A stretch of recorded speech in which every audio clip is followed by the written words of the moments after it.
Hi, I am the magician. I am number one, and I am all about new beginnings, opportunities, and using your power well. I remind you that you can manifest your goals with the tools already in front of you.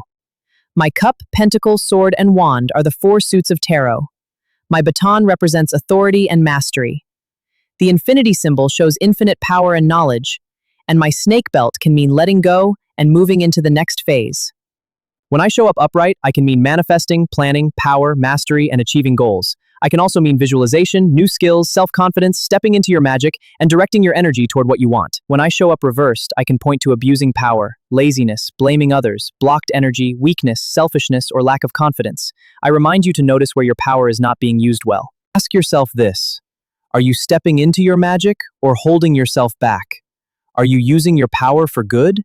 Are you taking advantage of your opportunities? Do you trust that you already have the tools you need to succeed? My ruling planet is Mercury. My answer is yes, and my message is simple. Know that you are magical.